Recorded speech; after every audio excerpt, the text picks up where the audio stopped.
Welcome to the England Rugby Pod.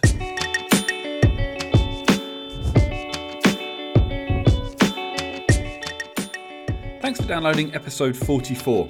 The Oxford training camp squad has been selected and there have been a few surprise omissions. You're listening to the England Rugby Pod, the rugby podcast that believes England will win the World Cup in 2019. Hey guys, welcome back. It's obviously our next episode. Thanks for joining us again. I'm joined obviously by Dan. Hi mate. Hi mate, how's it going? Yeah, good. Obviously, big episode today. We're going to take a brief break from the kind of the club competition because of course there's some England news and we are the England Rugby Pod. That's what we're here for. So today's focus is going to be of course on the selection that Eddie's made for his Oxford training camp. It's not obviously the biggest thing in the world, but it's the first sign since the Lions tour of what his England side might look like. And obviously there's a few interesting things that I think we will probably want to discuss.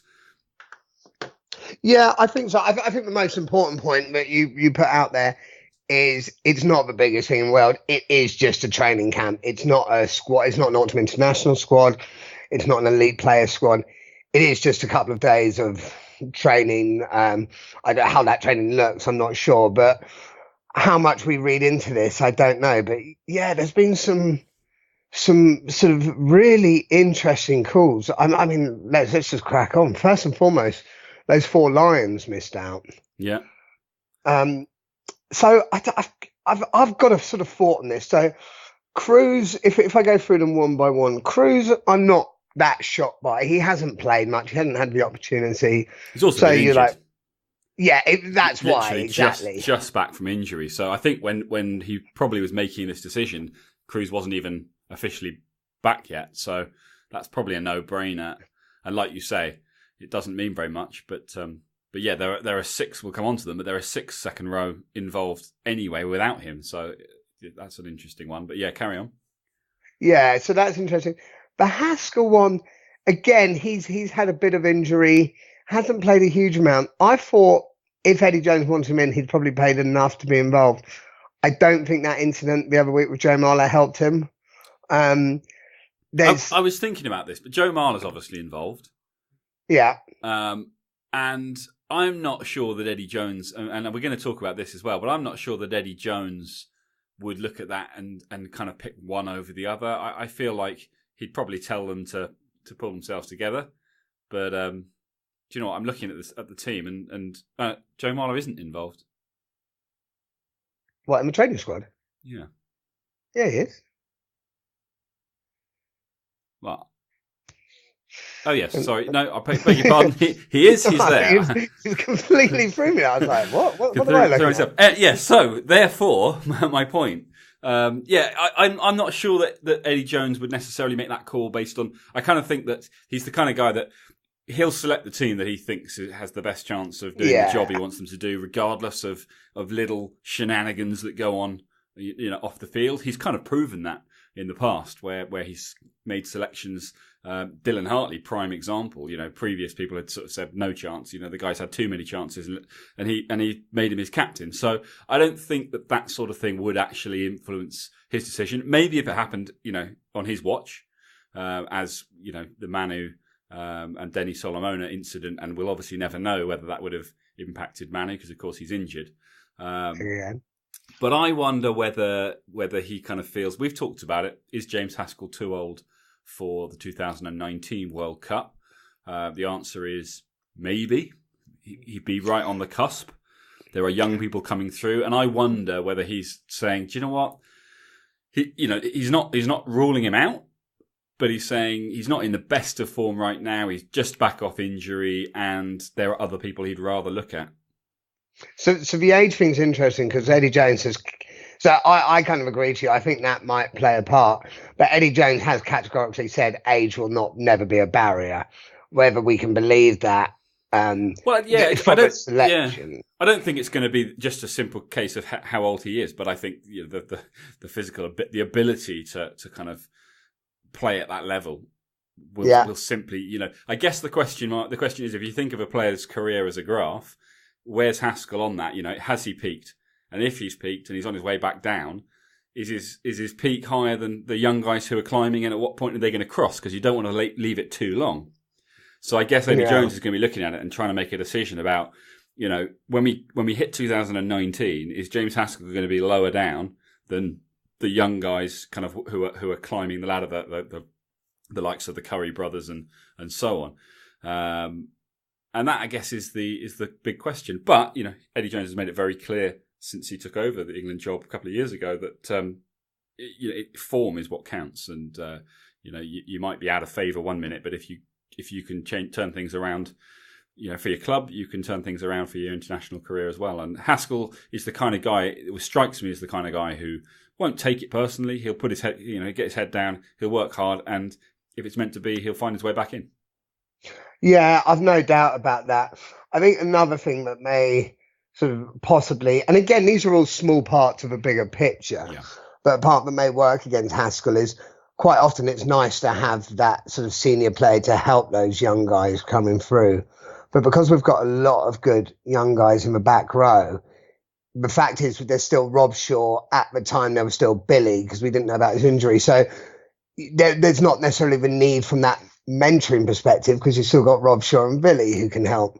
Billy maybe less than Rob Shaw, who can help mentor. So that sort of approach, that sort of use of Haskell is maybe been diminished slightly. The fact he hasn't played much. It's quite tough, but it's not. I understand the reasoning for him. One that surprised me, it wasn't the biggest surprise, but one I thought who would be involved, although he hasn't had a fantastic start to season, was JJ. Yeah, I mean, this is where it gets interesting for me because I actually read something really interesting. I think I've kind of held the section back, and he's I say held the section. I've kind of highlighted it, and basically Eddie Jones has said, talking specifically about his Lions guys, that the way he looks at it is that they've had, they've been on this tour, they have this head start, but there are no guarantees. He says there's real competition for places and no player can feel that they can just turn up and go through the business, blah, blah, blah. We've heard it all before, but he's absolutely right. And I wonder if there's a few tactical decisions, particularly over the players that he's fairly confident are going to be important members of his squad. But he's saying, do you know what? I don't want them to kind of rest on their laurels. So I'm not going to say I'm leaving you out because you're kind of already on the team sheet. He's saying, look, no one is ever the best they can be, because if they are, and we're 2 years out from a World Cup, then they're clearly not. There's no place for them. So it's kind of almost giving them that kick up the arse to say, you can always improve. You might be great, but I want you to be better. Or you might be better than someone else who's involved right now, but I think you can be considerably better, and I want you to go away and prove it. So when you look at people like Kyle Sinclair, we've all said, he's got to be the future of England rugby, England front row, England prop. And I'm sure Eddie Jones probably feels the same way, but he's probably thinking to himself, do you know what? Dan Cole may not be around in 2019, but right now he offers strength in the scrum and also an experienced head on his shoulders. Kyle Sinclair, if Eddie believes that he's got a lot more that he could give, he might say to him, I'm going to leave you out and I'm going to see how you react to it, because I want to see if you can get, 6 times better rather than, do you know what I mean? Yeah, so with Sinclair, I agree with that completely. So I wonder, and this is massive speculation, I have absolutely nothing to back this up. I wonder whether Sinclair's come back and has maybe been a bit cocky, maybe been a bit sort of big man around town because of his Lions. Maybe, so it's like I say, I have no evidence for this. Maybe Eddie Jones is thinking, do you know what? Let's highlight to him exactly where he is in the process. He's nowhere till he proves himself. Or Sinclair could have done none of the sort. He could have been an absolutely great professional, and Eddie Jones might have thought, I need to reiterate to him, he's done nothing wrong, but because I see this guy as such an important part, maybe this is a lesson worth him knowing now, and then he'll keep his head down and he'll keep humble throughout his career, certainly up to the World Cup. Yeah. With JJ, and that's me, just to reiterate, that's just massive speculation for me. With JJ, based on performances, especially based on Henry Slade's performance this weekend, I haven't got JJ in my team. I've got Slade at 13. I think Slade's absolutely brilliant at the moment. Slade doesn't And play at 13. Yeah, he has been for Exeter. Has he? Yeah, and he did for England for Argentina a bit. And at 13, he's been absolutely phenomenal. I mean, his against Wasps this weekend, it was unbelievable. Yeah, I mean, I think all the sort of the games and that Eddie might be playing aside. I think when push comes to shove, I think he's being quite honest when he says no one is guaranteed. Yeah, everyone has to earn their place, and I think that you're probably right. He's probably thinking, Kyle Sinclair, yeah, you're very good, but you could be better. I want to see that you can get better. JJ, you're not in form right now. So I'm going to go with some other options. I think it's also important to caveat that he's clearly doing some tests as well. You look at Marcus Smith of Harlequins, the 18-year-old fly half. Lots of people talking about the future of this guy, but it's been stated quite kind of frequently in the media that he's very good, but George Ford at the same age was better, was more talented. Also, Eddie's actually come out and said that he's not really thinking about him for the team. He's thinking he's thinking about him for 18 months or maybe even 2 years on. Yeah, I don't believe that. I don't believe that. I don't think he's building for 18 months, 2 years, because that's just not realistic for Eddie Jones is saying he's finishing after World Cup. I'm thinking he's maybe not thinking autumn international. I think 18 months is the World Cup. Yeah, exactly. So he's not going to start building. Yeah. So is he leaving, or have they already offered him some huge amount of money to stay and do another 4 years after this one? Oh, well, hey, who knows? Who knows? But what I meant is with regard to debut. Yeah, he may be thinking in 18 months he'll be performing at his England peak, but his debut would have to come significantly before that, obviously. Yeah. And actually, World Cup's 2 years, isn't it? It's pretty much almost 2 years from doctor. I'm just not sure that there's a place for Marcus Smith right now. I kind of think if you're not looking at him for the long-term future, then why are you taking him? Who would you take? Who else would you take at the 10? Like because I think you need another specialist 10. But I guess you don't know. Why you don't? You've got George Ford is your specialist. You've then got Lazowski. You've got Farrell. You've got Slade. Yeah. You've got who else who's on the list? There's a lot of cover there. So I just don't think you need a specialist 10. But then a lot of this makes no sense to me. You wanted to talk about the centres, and Henry Slade aside, because as you say, he's playing 13 now for Exeter. There isn't really a 13, or at least an out-and-out 13 going. They're all 12/10. Lazowski's another one. Piers Francis is another one.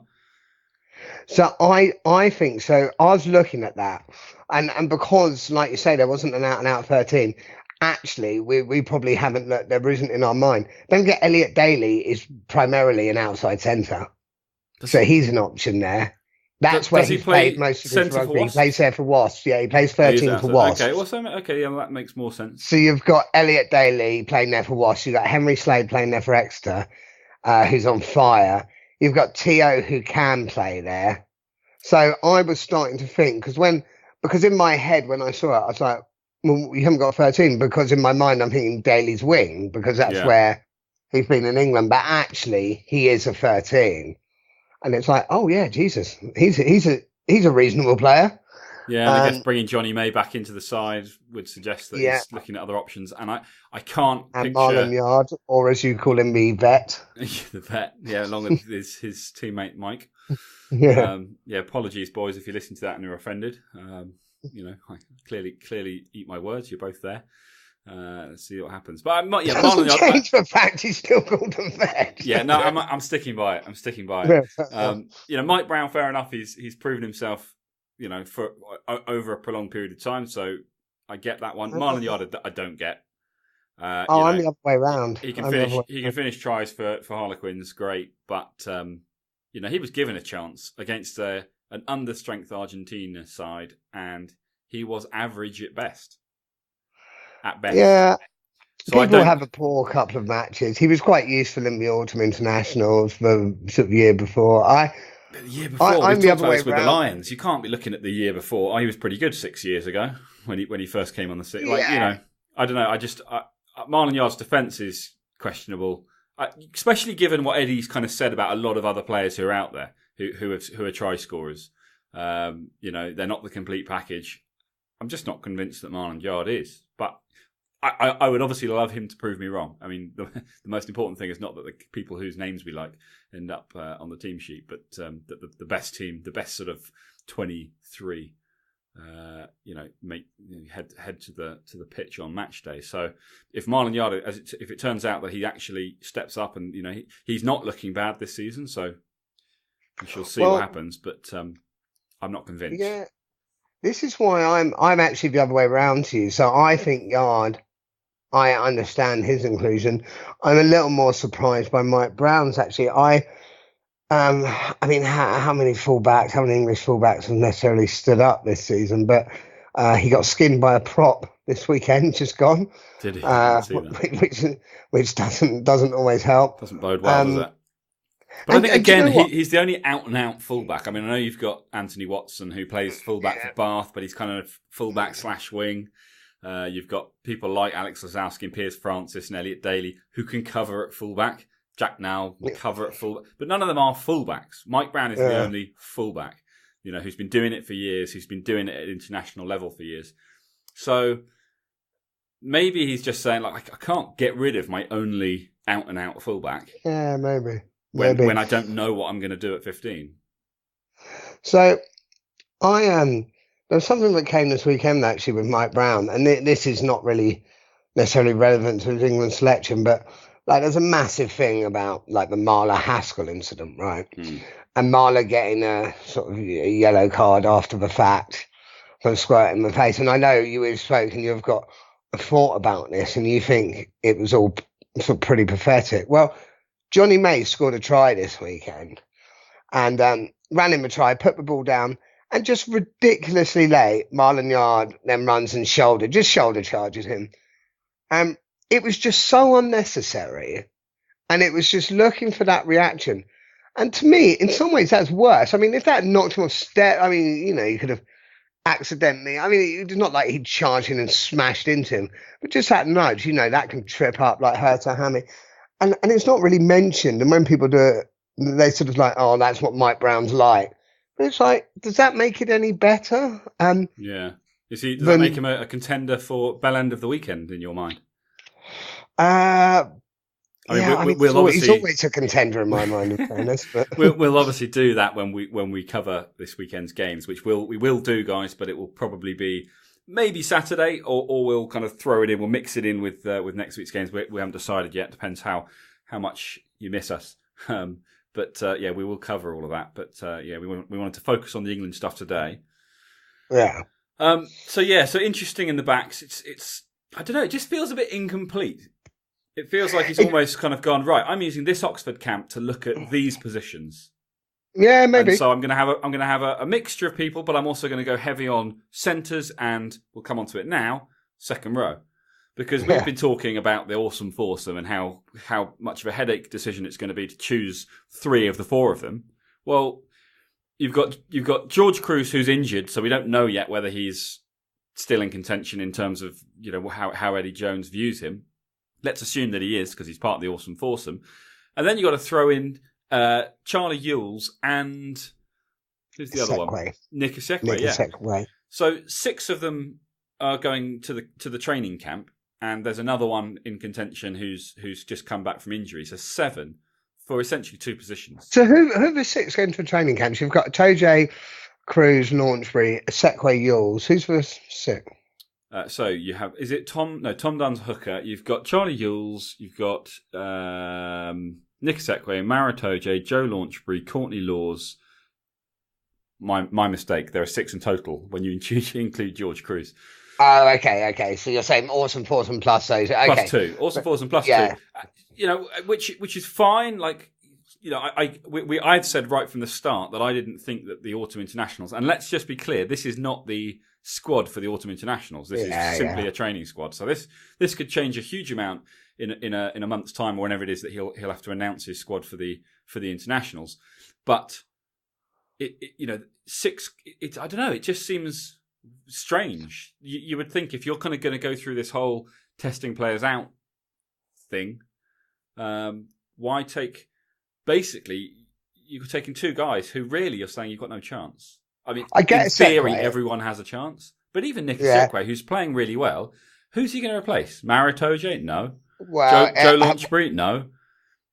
Courtney Laws? No. Yeah, I mean, Laws and Atoje have been unbelievable. Well, Laws has had an unbelievable start to the season. Atoje this weekend was unbelievable. But are they, if they've been that unbelievable, are they looking at them as potential back row as well? In which case, I know. Yeah, I was thinking about this, and I was just thinking it would be a real shame because there's something frustrating. I like the fact that they can do it in the event that things happen, unexpected things happen.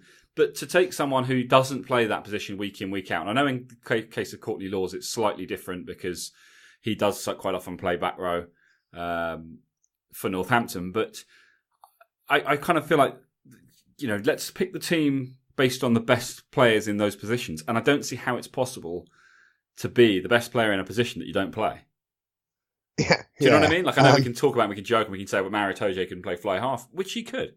But the reality is, he plays week in, week out in the row. That's where I want to see him for England. Yeah, agreed. And I suspect he will. I suspect there's just giving options.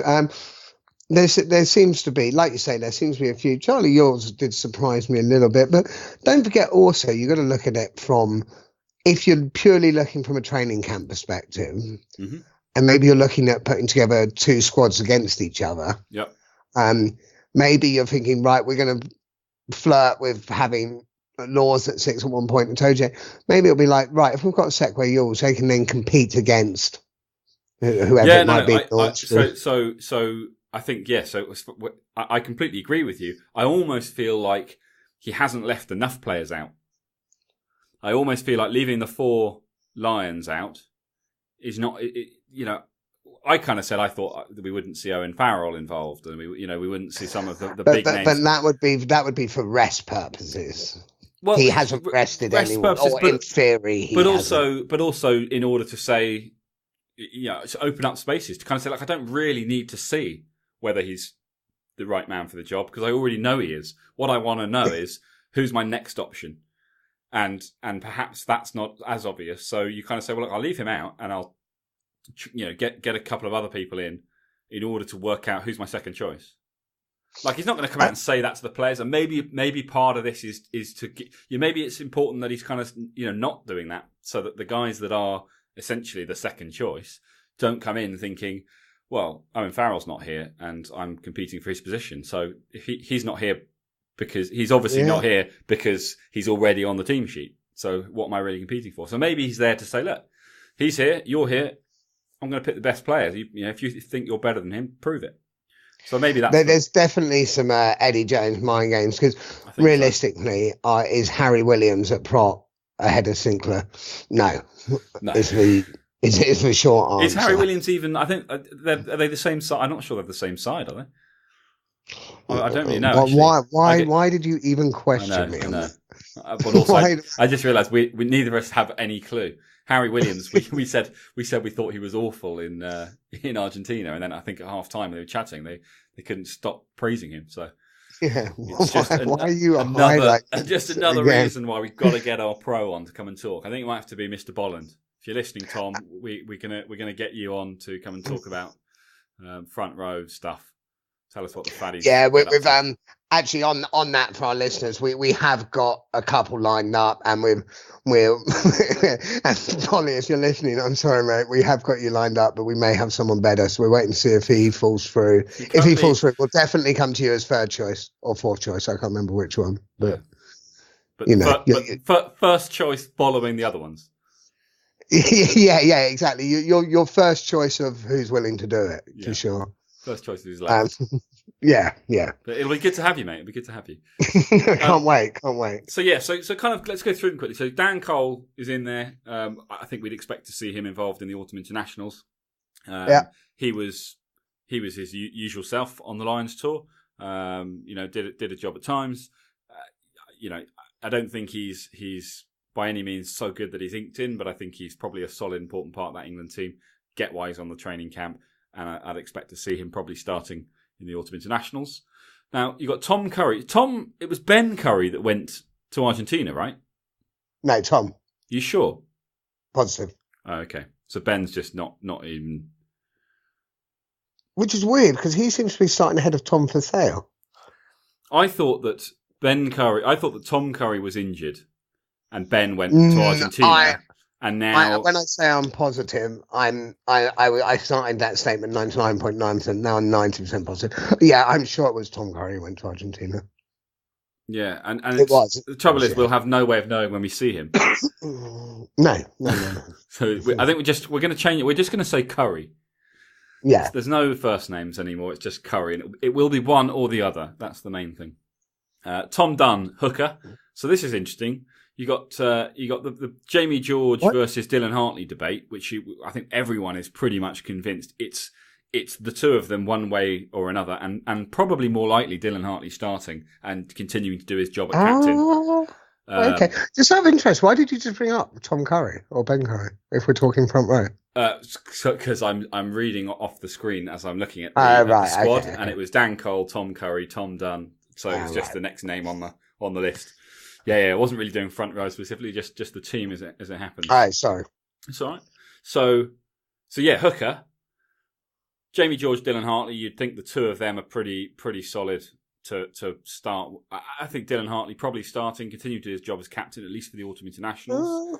I kind of said all along that I think if the captain gets changed, it's probably going to be Six Nations when we start to see the World Cup squad come together. Yeah, maybe. In my opinion. Right, that's my guess.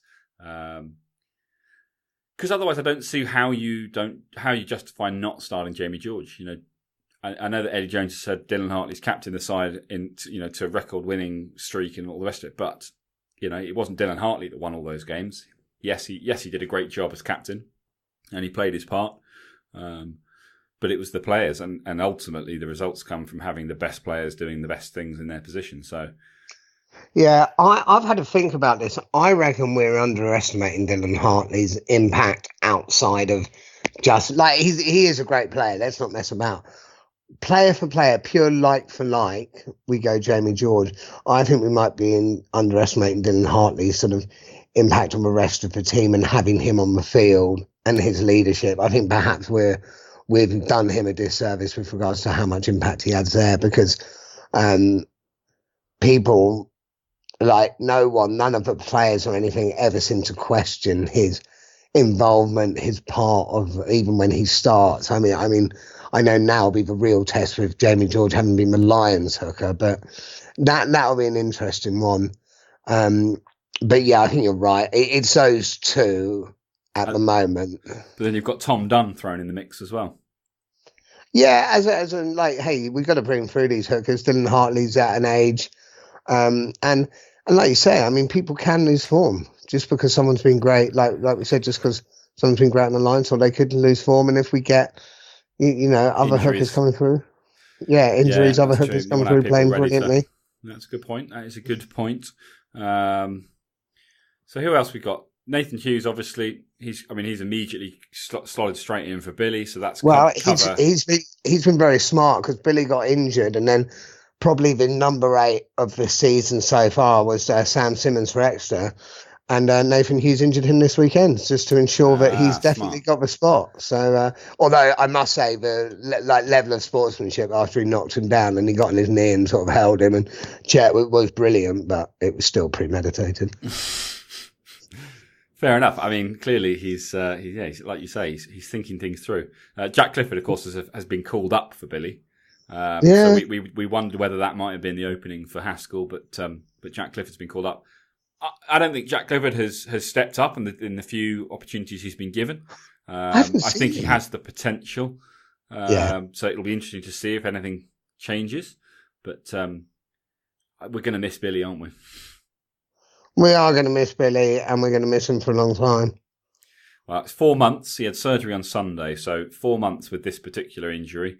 We're going to come on to it in a minute, actually, but he had a lot to say about that and the things he thinks we need to be looking at. Well, not we need to be looking at, but the RFU need to be looking at in terms of managing this and trying to prevent it and going forwards. But I'm digressing slightly, so we'll come on to that shortly. Mako, of course, his brother, is there. Mako's another one who I think doesn't need to be there. I think he's pretty. I don't even think he's the sort of guy that is arrogant with it. I think he's a class act and he's there for good reason. But he's there doing his thing on the training camp as well, so that's good. That is good. Harry Williams. We've talked about Sam Underhill. He's another big one to watch, isn't he? Because out and out 7, looking pretty sharp at the moment. Obviously took a bit of a knock in his last weekend, but he's part of the training camp, so he's clearly made a full recovery. He is a big hitter as well, which was always nice. Yeah, he's earned his place. He's played well. He's had a good season, and I'm really glad to see him there, and I think he's there deservedly so. So we're thinking. What do we think? Do we think Chris Robshaw is there to kind of usher in the new breed, or do we think he's there to kind of play alongside I think Sam Underhill or a Tom Curry? Start the autumn, yeah. But Robshaw's a 7, right? No, Robshaw's 6. Oh, perfect. So Robshaw 6, Sam Underhill 7. Well, Robshaw's played both, but Tom Curry on the bench. Who else is back? Yeah, possibly. There? That's actually it, isn't it? Because you've got Jack Clifford and the one Hughes. we've missed.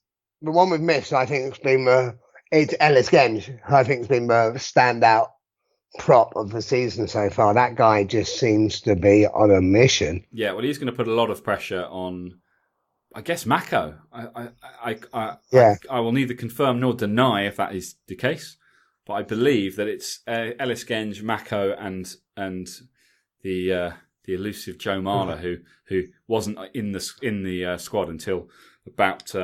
Until you included him, yeah. 33 minutes ago. Good for you. Yeah, but I think the 3 of them are probably competing for whichever side it is.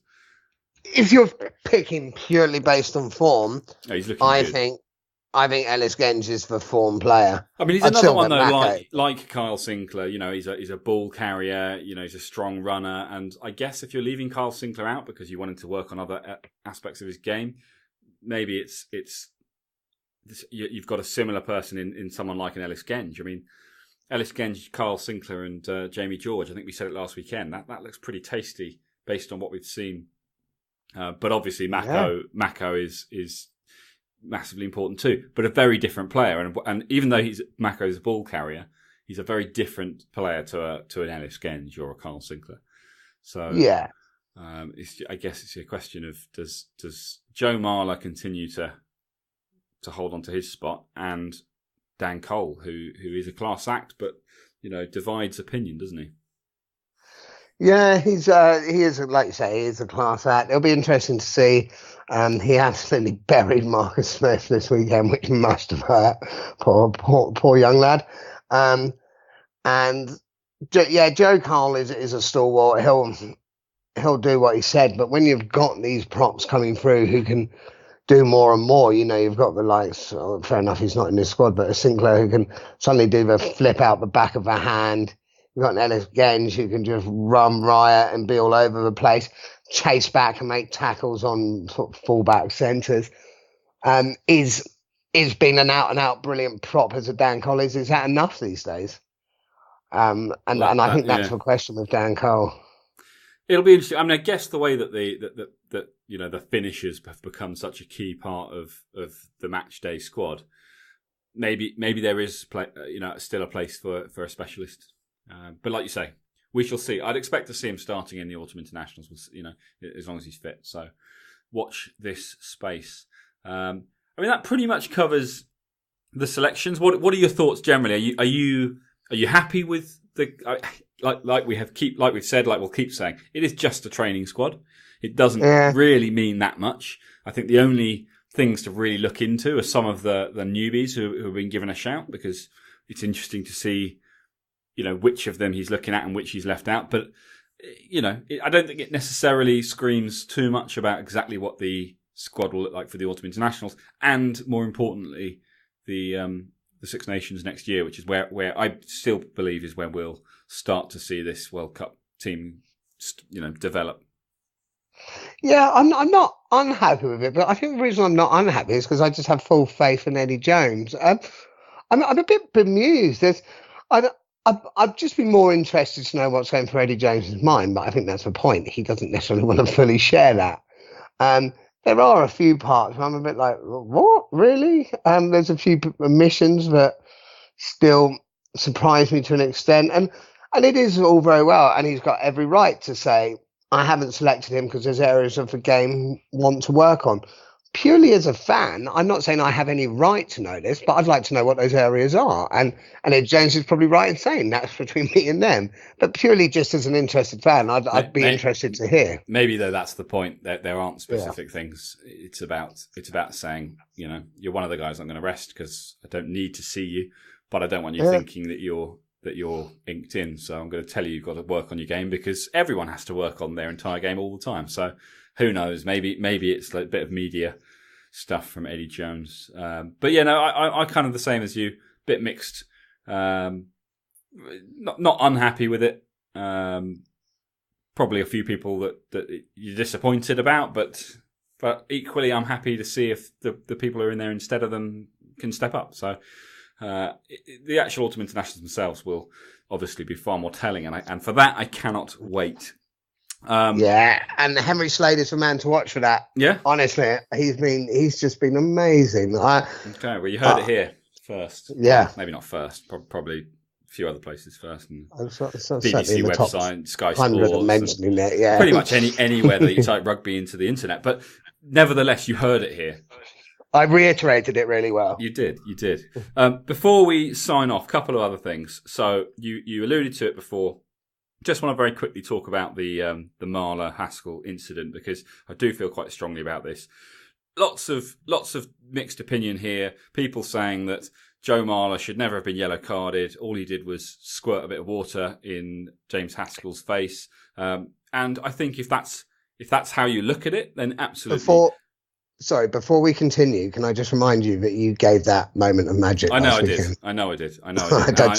Just saying, bruv. Just trying to help you out. Carry on. No, I realise that I am backtracking, but it was listening to Hugo Monnier on the 5 Live thing that they do. He was so defensive of Marler's actions, and he was so adamant that it was outrageous the thought that Marler should be given a yellow card in that situation. Frankly, the way I look at it, you got two guys here who are leaders in their profession. They're both internationals, multiple capped internationals. They're both Lions. They've both captained their club sides. These guys are role models. We talk all the time about grassroots rugby and young people wanting to get into the game. These are the sorts of people that these young people are looking up to. So they have a responsibility, first and foremost. Now, they were having a little scrap, rolling around on the floor, doing their thing, and I'm sure the referee was all set to say, come on, lads, break it up, let's get on with the game. We're here to play rugby, not whatever that was. Joe Marler knew exactly what he was doing, and this is not defending Haskell's reaction, because he shouldn't have done what he did, but Joe Marler knew exactly what he was doing when he squirted him in the face with his water bottle, and frankly, there's no room for that either. And I think, in my opinion, the ref should have binned them both and just said, look, if you want to act like children, go and have 10 minutes on the naughty step and I'll treat you like children, and just send them off the pitch. Because that's how they were acting. That's how they were acting. It is childish. It doesn't set a particularly good example. It's not what rugby is all about. I'd rather see a massive hit. I'd rather see them have a massive scrap and it be done rather than just that rubbish. So yeah, there's my 2 pence worth on that particular one. We don't have to dwell on it if you don't want. Well, no. So fair enough. I'm not going to go either way because it's like some of those are all about nothing. But like I say, to reiterate, how's that different to like what I said earlier when a Mike Brown does a late sort of just a little shoulder thing on Johnny May? It's a cheap shot. There was no need for it. Yet it seems to be ruled out that Mike Brown, that's part of his game. He's sort of aggressive, so it seems all right for him. But the other two do it. Everyone's up in arms about sort of messing about. I'd just like to see a bit of consistency. Like I'm kind of with you. It's like I think a top level athlete, and in particular, top level as in international lion, should be held to a higher standard. Yeah. And it's simple as that. Oh, And nice. You're having the dig saying, "Oh, Mike Brown's not a lion." Oh, cheap shot, but nice. Yeah, he's a vet. He should know better as well, though, because of all his experience. Yeah. Anyway, we'll leave that one alone because I was clearly I've done a complete U-turn on that, but there we go. To end on a slightly more serious note, though, Billy obviously is injured, as we mentioned. He's out for 4 months. Surgery on Sunday. Obviously, we wish him all the best. Hope he gets back soon. Hope he gets back to his old ways and back in an England shirt. But he has obviously been quite outspoken about this. I'm aware. All this sort of chat about some players, the talk of strikes. But essentially they're saying that there are too many matches in a season and it puts too much of a strain on their bodies. And you and I have spoken about this a few times, and I think we probably both have quite mixed feelings because I don't think you can disagree with the guy. He's had 2 or 3 serious injuries. He's 25 years old or something. He's had 2 or 3 very serious injuries, potentially career-threatening injuries that he's come back from. And he clearly is very concerned about his own welfare in terms of his ability to not be broken. And he believes that part of the issue is there are too many games in a season and it's putting too much pressure on his body. What do you do in this situation? There's no point talking about striking because what is the solution? It's so hard because you and I have probably all in all spoken about this for an hour, and we haven't come up with a solution or even a half solution. I think first things first, when they're saying in 2019 extend the season, and all the players are like, absolutely not, we need to recover it. I think that has to cut out. That has to be cut out straight away.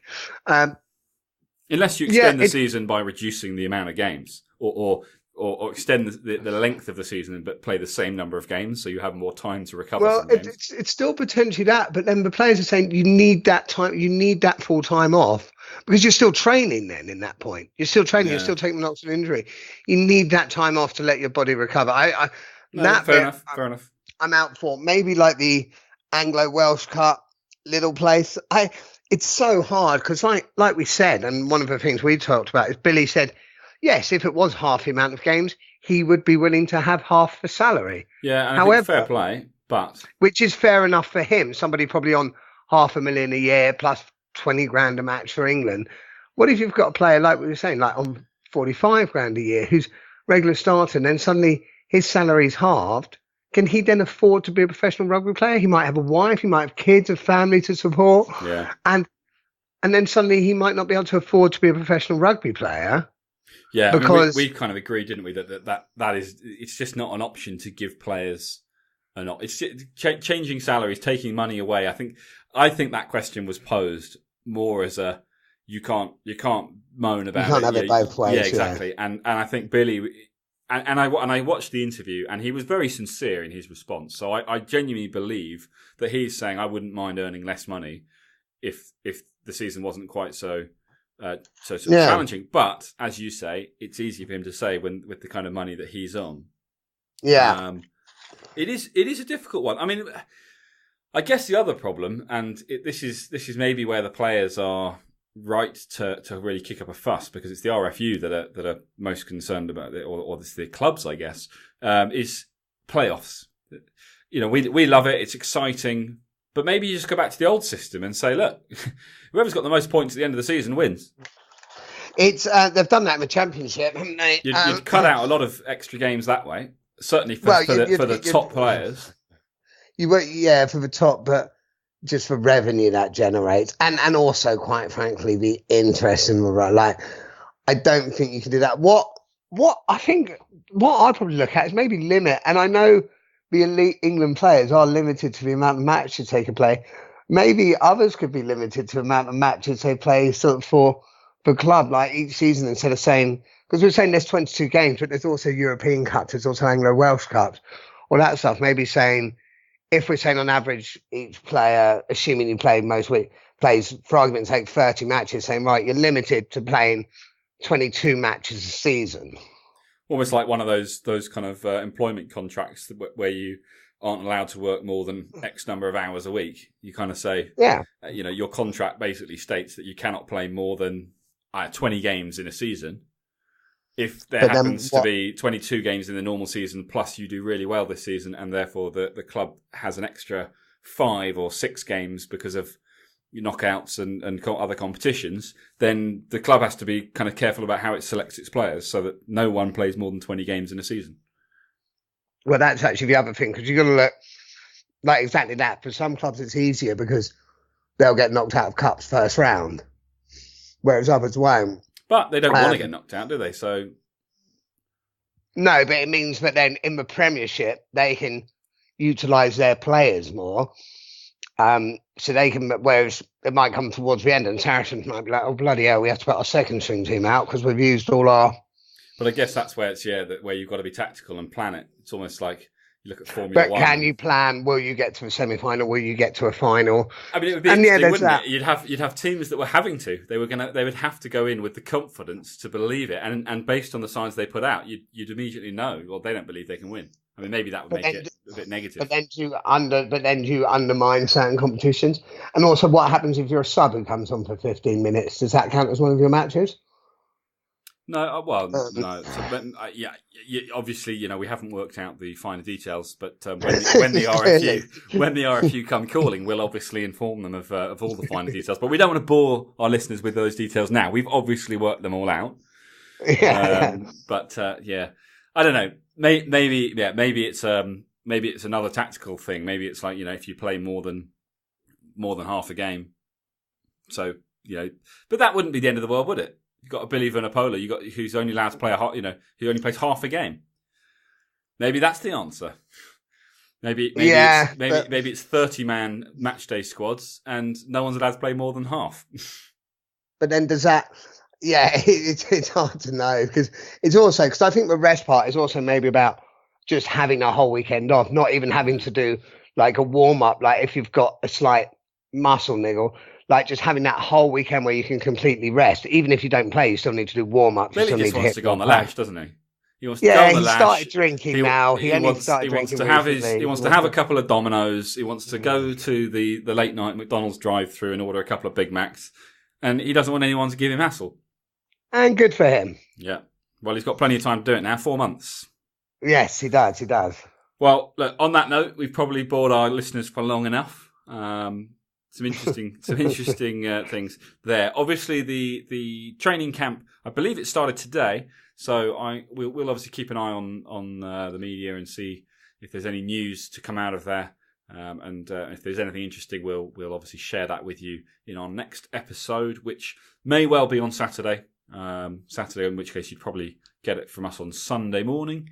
If we do that, we'll cover this weekend's matches and update you on any news. Otherwise, it'll be this time next week. In which case we'll have lots to cover because there'll be the fallout from the camp plus 2 weekends worth of domestic rugby. So lots to look forward to. Thanks obviously for listening again, guys. Please keep listening. Get onto iTunes. Subscribe if you haven't already. That way you don't miss any future episodes. Plus you can check out all the past episodes that are on there, and we're up to about 43 or 44 episodes now. So there's plenty of content, plenty to listen to. If you're not yet bored of our voices. If you've got any questions, please get in touch on social media. It's at England Rugby Pod. The website www.englandrugbypod.com, or you can email us englandrugbypod@gmail.com. Excellent. Thanks for listening, guys.